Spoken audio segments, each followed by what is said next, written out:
सो अब हम बात करते हैं यूज रेफ के बारे में। और यूज रेफ और यूज स्टेट के बीच में डिफरेंस भी देखेंगे। तो सबसे पहले मैं क्या करता हूँ, यहाँ पे स्टेट बनाता हूँ। यहाँ पे मैंने स्टेट बनाया, लेट सपोज मैंने अपना नाम डाला और सेट नेम कर दिया। अब थोड़ा सा मैं इसको फास्ट करूंगा। क्यों? क्योंकि भाई यूज स्टेट के बारे में हमने बहुत बार बात कर रखा है।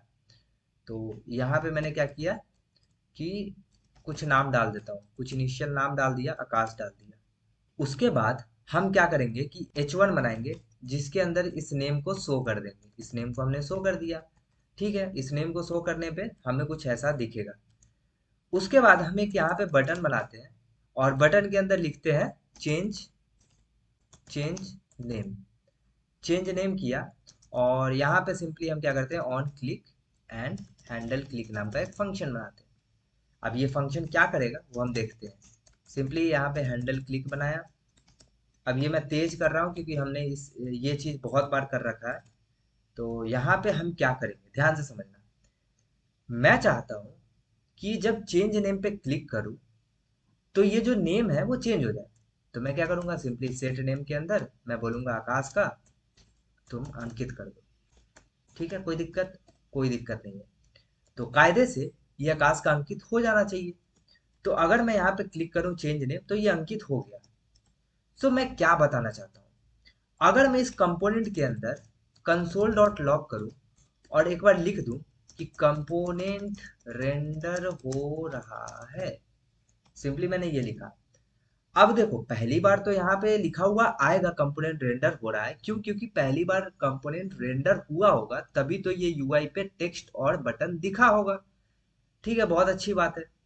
बट जब चेंज नेम पे क्लिक कर रहा हूँ और आकाश का अंकित हो रहा है तो यहाँ पे ये कंपोनेंट फिर से रेंडर हो रहा है।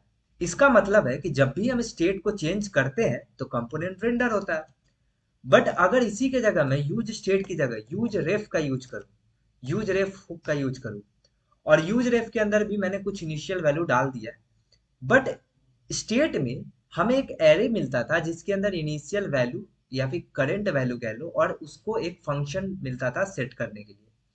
बट हमारे पास यूज रेफ के अंदर एक वैल्यू मिलेगा जो कि ऑब्जेक्ट होगा। जो कि क्या होगा? ऑब्जेक्ट होगा।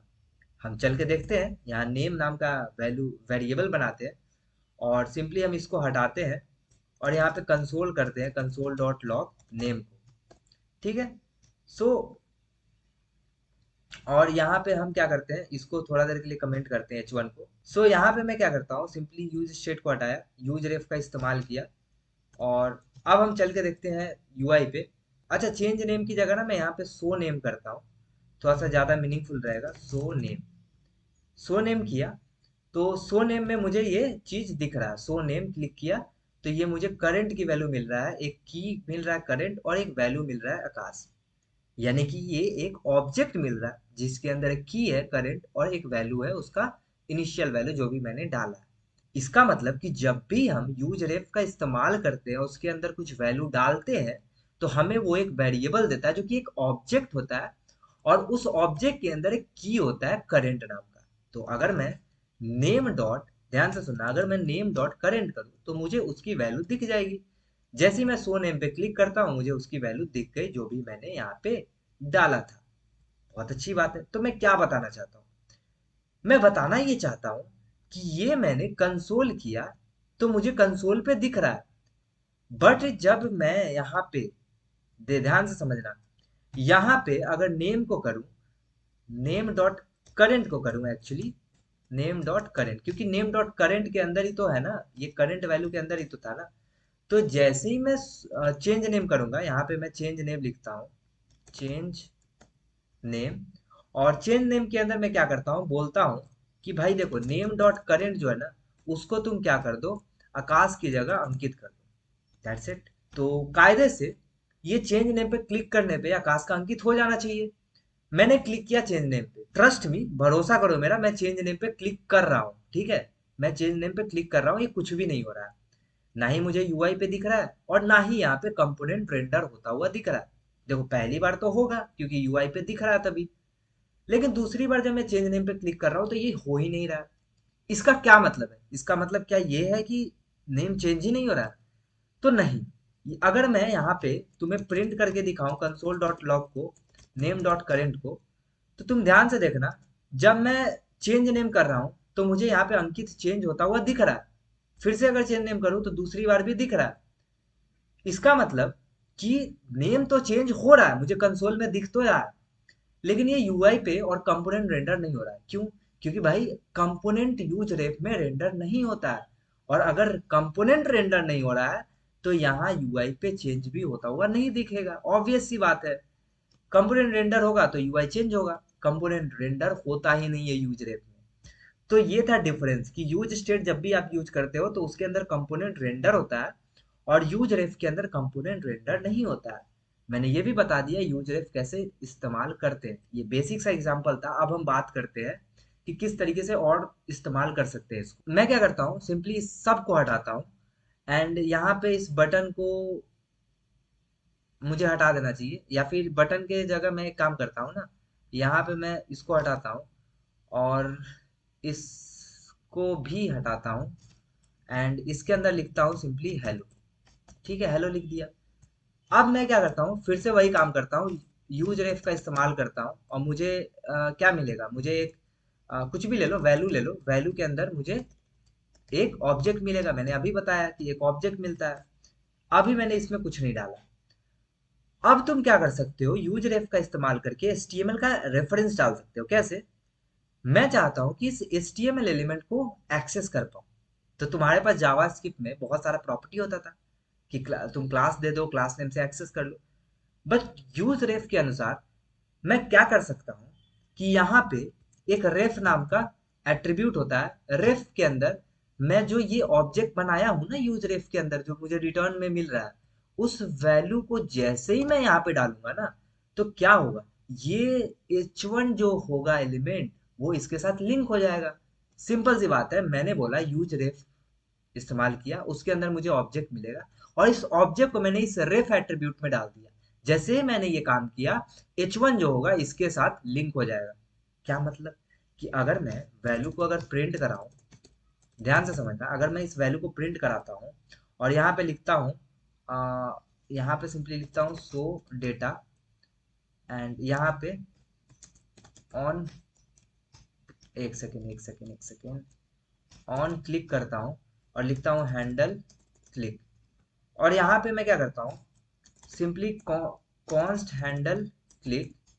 बस कुछ नहीं कर रहा हूँ, एक बटन बना रहा हूँ ताकि उस बटन पे क्लिक करूँ तो मुझे ये कंसोल होता हुआ दिख जाए वैल्यू।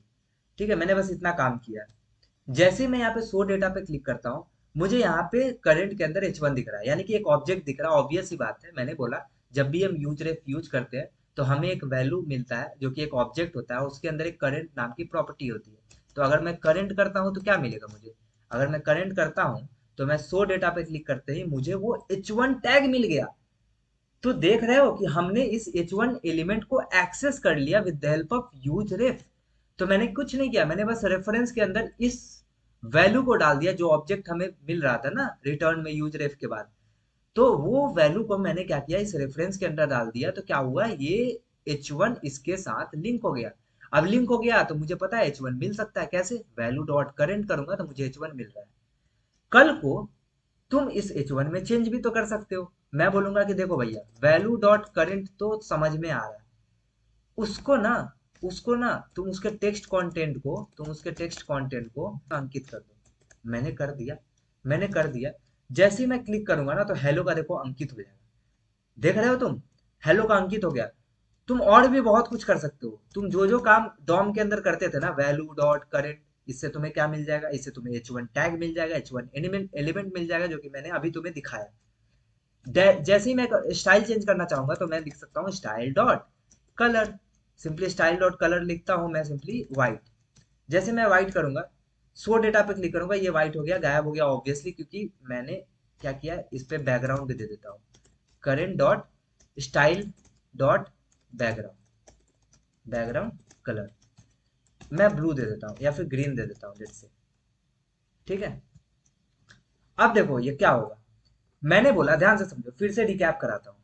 मैंने एक H1 टैग बनाया, बहुत अच्छी बात है, और मैंने एक यूज रेफ का इस्तेमाल करके इस ऑब्जेक्ट को गेट कर लिया। ठीक है, क्योंकि ये वैल्यू के अंदर एक ऑब्जेक्ट ही मिल रहा है। इस ऑब्जेक्ट के अंदर एक करंट नाम का की था, अगर मैं वैल्यू डॉट करेंट करूँ तो मुझे वो H1 ही मिल जाएगा। क्यों मिल जाएगा? क्योंकि मैंने बोला रेफरेंस मैंने डाल दिया है। अगर मैंने रेफरेंस डाल दिया तो ये पूरा का पूरा H1 मुझे करंट के अंदर मिल जाएगा। अगर मुझे H1 मिल गया तो तुम्हें पता है कि डॉम को मैनिपुलेट कैसे करते हैं। सिंपली उसके बाद हम इस तरीके से टेक्स्ट कंटेंट लिख सकते हैं, स्टाइल चेंज करना तो स्टाइल डॉट कलर लिख सकते हैं, बैकग्राउंड चेंज करना तो स्टाइल डॉट बैकग्राउंड लिख सकते हैं। ये सब काम हम कर सकते हैं। तो यहाँ पे हेलो को अगर मुझे चेंज करना, सो डेटा नहीं बल्कि यहाँ थोड़ा सा मीनिंगफुल रखते हैं यार, चेंज चेंज लिखते हैं सिंपली। तो यहाँ चेंज हो गया। अब मैं चेंज पे क्लिक करता हूँ तो हेलो का अंकित भी हो गया, कलर भी व्हाइट हो गया और बैकग्राउंड कलर ग्रीन हो गया। जो भी मैंने हैंडल क्लिक में दिया था वो सारा का सारा काम हो गया। तो इस तरीके से हम HTML के रेफरेंस को भी पास कर सकते हैं और उस HTML एलिमेंट के साथ मैनिपुलेशन कर सकते हैं। अब हम देखते हैं कि फॉर्म को कैसे हैंडल कर सकते हैं। तो मैं इस सब को हटाता हूँ, ठीक है, इस सब को हटाता हूँ और मैं क्या करता हूँ, इस फॉर्म टैग के अंदर मैं एक लेबल बनाता हूँ जिसके अंदर लिखता हूँ यूजर नेम। ठीक है, यूजर नेम लिखा और इसके अंदर भी यूजर नेम, और यहाँ पे मैं लिखता हूँ एक इनपुट टैग जिसके अंदर इनपुट टेक्स्ट रहेगा और आईडी भी दे देता हूँ मैं यहाँ पे, आईडी भी दे देता हूँ यूजर नेम। ठीक है, ये मैंने काम किया, तुम्हें यहाँ पे एक दिख रहा होगा। और साथ में एक बटन बना लेते हैं जिसका टाइप होगा सबमिट। ठीक है, जिसका टाइप होगा सबमिट और इसके अंदर सबमिट लिख देते हैं। ये मैंने फास्ट किया, आई नो, क्योंकि ये काम तो पिछली वीडियो से हम करते आ रहे हैं। ठीक है, और यहाँ पे हमारे पास ऑन सबमिट हैंडलर होगा। ऑन सबमिट के अंदर हैंडल सबमिट नाम का एक फंक्शन कॉल कर देंगे और ये फंक्शन कहाँ होगा, ये फंक्शन हम यहाँ पे बना लेंगे, हैंडल सबमिट, और सिंपली हमने ये काम कर दिया। सो आई होप इतना काम तो समझ में आया होगा तुम्हें। अब हम यूज रेफ का इस्तेमाल करते हैं। ठीक है, यूज रेफ का इस्तेमाल करते हैं और देखते हैं कैसे फॉर्म को हैंडल कर सकते हैं। सो यहाँ पे मैंने क्या बोला, HTML एलिमेंट का रेफरेंस पास कर सकते हैं। तो यहाँ पे मुझे क्या मिलेगा, वैल्यू मिलेगा, या फिर यू कह लो ना कि मुझे इनपुट मिलेगा। इनपुट इनपुट रेफरेंस लिख देते हैं, इनपुट इनपुट रेफ। ठीक है, इनपुट का रेफरेंस मिलेगा। लेकिन अभी तो मिला नहीं है, अभी तो अनडिफाइंड होगा उसके अंदर। क्यों? क्योंकि मैंने इस रेफरेंस को इस इनपुट पे पास नहीं किया। तो मैं बोलूंगा रेफ नाम का एक प्रॉपर्टी है, इसके अंदर तुमने ये जो मिला है ना इनपुट रेफ, उसको बस यहाँ पे जाके लिख दो। यहाँ पे लिखते ही ये इनपुट फील्ड इसके साथ लिंक हो गया। और अगर तुम हैंडल सबमिट करने के बाद तुम कंसोल भी करा कर चेक कर सकते हो कि क्या मिल रहा है। तो मैं अगर कंसोल कराऊं इनपुट रेफ के अंदर, तो मैं जैसे ही सबमिट करता हूँ, तुम ध्यान से देखो, ये पहली बात तो मुझे यहाँ पे ई डॉट प्रिवेंट डिफॉल्ट करना पड़ेगा। क्यों करना पड़ेगा भाई? क्योंकि पेज रिफ्रेश होने से बचाना है। क्या करना है? पेज को रिफ्रेश होने से बचाना है। E dot prevent default. ठीक है, अब देखो ध्यान से समझना, इसको मैं बड़ा करता हूँ। यहाँ सबमिट पे क्लिक करते ही मुझे ये ऑब्जेक्ट मिल जा रहा है और इस ऑब्जेक्ट के अंदर एक करंट नाम का प्रॉपर्टी है। तो अगर मैं इनपुट रेफ डॉट करेंट करूँ तो ऑब्वियस सी बात है भाई, अभी मैंने बताया HTML एलिमेंट का रेफरेंस देगा तुम्हें। तो मुझे यहाँ पे क्या मिल जाएगा, सबमिट क्लिक करते ही मुझे यहाँ पे इनपुट फील्ड मिल जा रहा है। अब एक बात बताओ, तुम्हें जब इनपुट फील्ड मिल जा रहा था ई डॉट टारगेट से, ध्यान रखना जब हमने यूज स्टेट में बात किया था E dot target dot value, तो ई डॉट टारगेट करने से तुम्हें क्या मिल रहा था, ये पूरा का पूरा इनपुट फील्ड तो मिल रहा था ना। तो तुम्हें टारगेट तो मिल गया। तो तुम्हें अब क्या करना है, ई डॉट टारगेट नहीं करके इनपुट रेफ डॉट करेंट किया तो तुम्हें वो टारगेट मिल गया। ठीक है, बढ़िया बात है। तो इसका मतलब ध्यान से समझना, इसका मतलब कि मुझे अगर ये टारगेट मिल चुका है तो इसके अंदर क्या वैल्यू नाम का प्रॉपर्टी होगा? तो वैल्यू नाम का प्रॉपर्टी होगा। और जैसे ही, ध्यान से सुनना, जैसे ही मैं डॉट वैल्यू करता हूं ना, डॉट वैल्यू करता हूं ना, ध्यान से समझना, डॉट वैल्यू कर दिया तो ध्यान से समझना, अगर मैं इसके अंदर लिखता हूं कुछ, जैसे आकाश लिखता हूं, सबमिट करता हूं तो मुझे वो वैल्यू मिल रहा है। तो आई होप तुम्हें समझ में आओगे किस तरीके से हमने यहाँ पर रेफरेंस पास कर दिया इनपुट में, और इसके जरिए मुझे ये इनपुट फील्ड ही मिल गया और उसके अंदर एक वैल्यू नाम का प्रॉपर्टी होगा जो कि हम लिखेंगे, इसके अंदर जो भी हम लिखेंगे वो वैल्यू हमें मिल जाएगा। तो इस तरीके से हम अनकंट्रोल्ड इनपुट बना सकते हैं। यहाँ पे हमने कंट्रोल तो किया नहीं है, स्टेट के जरिए हम कंट्रोल कर रहे थे, यहाँ अनकंट्रोल्ड बना सकते हैं with the help of use ref. I hope तुम्हें समझ में आया होगा यूज रेफ का कॉन्सेप्ट एंड यूज रेफ और यूज स्टेट के बीच में डिफरेंस। और यहाँ पे यूज रेफ और फॉर्म का सारा कुछ खत्म हो चुका है। तो तुम्हारा फॉर्म कंप्लीट हो चुका है और साथ में यूज रेफ भी मैंने बता दिया। फॉर्म के अंदर मैंने इनपुट फील्ड में बताया कि कैसे इनपुट फील्ड को हैंडल करते हैं, कैसे एक फंक्शन के साथ भी हैंडल कर सकते हो, किस तरीके से रेडियो बटन लगाते हैं। ये पिछले दो वीडियोस में होगा, आप जाके देख लेना। एंड साथ में मैंने यूज रेफ के बारे में भी बात कर लिया। नेक्स्ट वीडियो में मैं बेसिक सा ऐप बनवाऊंगा जिसके अंदर हम चेकबॉक्स के बारे में भी देख लेंगे। चेकबॉक्स मैं अभी नहीं बता रहा हूँ क्योंकि जब हम प्रोजेक्ट बनाएंगे तो उसके अंदर चेकबॉक्स को इस्तेमाल करेंगे और उसके अंदर मैं आपको बताने वाला हूँ। तो नेक्स्ट वीडियो में एक प्रोजेक्ट होगा, बेसिक सा प्रोजेक्ट होगा, और उसमें हम बात करेंगे कि कैसे हम सारा कुछ कर सकते हैं और सब कुछ यूज करेंगे। उसके अंदर यूज स्टेट का यूज करेंगे और साथ में हम उसके अंदर क्रड ऑपरेशन करेंगे और उसके साथ ही हम लोग चेकबॉक्स वगैरह का भी इस्तेमाल करना सीख जाएंगे। सो मिलते हैं नेक्स्ट वीडियो में। Till then bye.